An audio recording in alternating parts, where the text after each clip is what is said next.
শোনো, নিউ ইয়ারে আমার একটা গিফট চাই তোমার থেকে। আর গিফটটা যেন দামি হয়, হ্যাঁ, মানে খুব দামি, কয়েক লাখ টাকা। ওকে? কয়েক লাখ টাকা? কিন্তু অদ্রিতা, এত টাকা আমি একসাথে কখনো দেখিনি। তোমাকে এত দামি গিফট আমি কি করে দেব? এটা তো তোমার বিয়ে করার আগে ভাবা উচিত ছিল।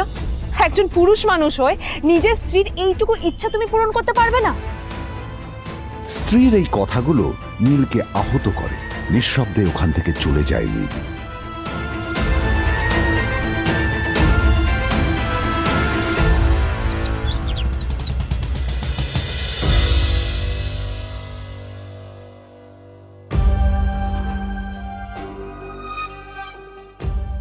দুদিন পর নিউ ইয়ার পার্টির আগে নীল আদ্রিতার কাছে এসে একটা গিফট প্যাক দেয়।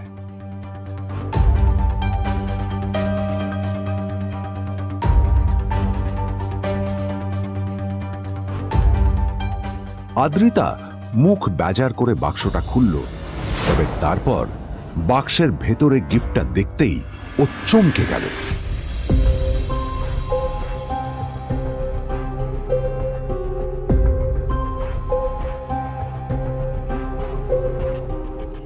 এই এই ফোনটা মানে এটা তো একটা স্পেশাল এডিশন।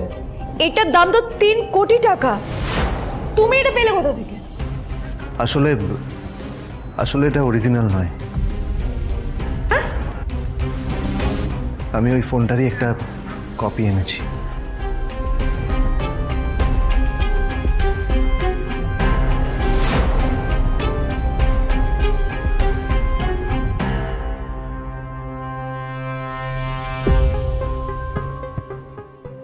কিন্তু আদ্রিতার নীলের কথা একটু সন্দেহ হয়, কারণ ফোনটা দেখে একেবারেই আসল বলেই মনে হচ্ছিল।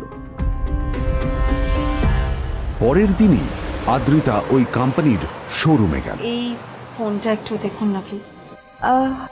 ওয়াও, আচ্ছা ম্যাম, আপনি কি মিস্টার রয় চৌধুরীর বন্ধু?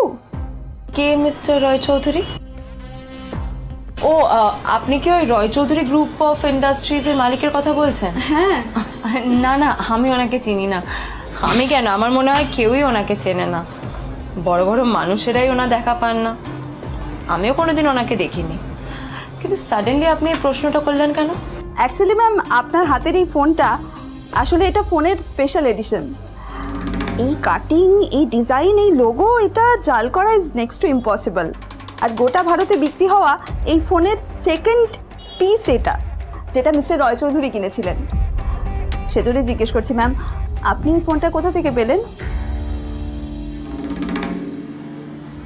তবে কি নীলই মিস্টার রয় চৌধুরী, নাকি নীল এই ফোনটা চুরি করেছে?